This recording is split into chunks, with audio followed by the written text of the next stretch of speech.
Hi friends, आज आपण करतोय मस्त अशी सेव टमाटरची भाजी। ही भाजी ना आज आपण अगदी हॉटेल स्टाईल करणार आहे, म्हणजे गुजराती पद्धतीने सेव टमाटरनी भाजी करतात ना तशी आज आपण भाजी करणार आहे। अगदी सोपी पद्धत आहे आणि चवीला अप्रतिम लागते। चला सुरुवात करूया। यासाठी कढईमध्ये 2 ते 3 चमचे तेल घालायचे। तेलाचं प्रमाण तुमच्या आवडीनुसार कमी किंवा जास्त करू शकता।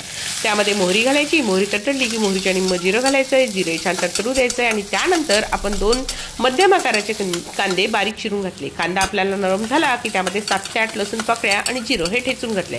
त्याऐवजी तुम्ही पेस्ट सुद्धा घालू शकता। कांदा छान हलका गुलाबी रंगावर आला की त्यामध्ये 1 चमचा लाल तिखट, पाव चमचा हळद, 1 चमचा धना पावडर घातली आणि अर्धा चमचा घातली मी कश्मीरी लाल तिखट, भाजीला लाल रंग यावा म्हणून। नंतर यामध्ये घातलेले 2 आपण कांदे घातले, टोमॅटो घातले बारीक चिरून मध्यम आकाराचे। टोमॅटो घातल्यावर लगेच त्यावर चिमूटभर साखर घालायची आहे आणि चिमूटभर मीठ सुद्धा घालायचं, म्हणजे आपला टोमॅटो आहे ना तो लवकर नरम पडतो। टोमॅटो आपल्याला अगदी तेल सुटेपर्यंत परतायचं, म्हणजे हा मसाला जो आहे ना तेल सुटेपर्यंत परतायचा आहे। त्यामुळे काय होते, भाजीची चवही छान येते, भाजीला तेलही छान सुटतं।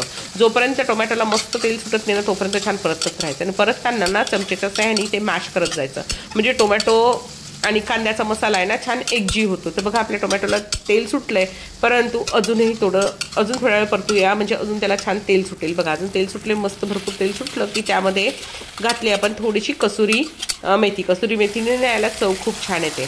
त्याचबरोबर आपण त्यामध्ये पाणी घालायचे। तो 2 वाट्या मी पाणी घालून घेतलेलं आहे आणि चवीनुसार मीठ घालून घेतले। आता याला छानपैकी उकळी येऊ द्यायची आहे।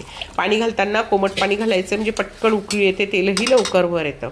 आणि याला छान उकळी आली की लगेच यामध्ये घालून घेतला आहे गरम मसाला। आता याला उकळी आली, व्यवस्थित मसाले छान शिजलेले आहेत आणि सगळ्यात शेवटी घालायची आपल्याला शेव। तर मी 2 वाट्या पाणी घातले, त्याला 1 वाटी शेव घातलं आहे आणि तुम्हाला हवी त्या प्रमाणात तुम्ही पाणी घालू शकतात आणि त्यानंतर शेव घालू शकतात। ही भाजीला फार रस्सा करत नाही, म्हणजे अंगच्या रश्श्याची असल्यासारखीच भाजी करतात, तर त्यानुसार मी शेव घातलेली आहे।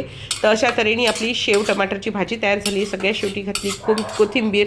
तर अशी ही शेव टमाटर भाजी पोळीबरोबर, पराठ्याबरोबर, नानबरोबर अगदी मस्त लागते। तुम्ही सुद्धा करून बघा, तुम्हाला नक्की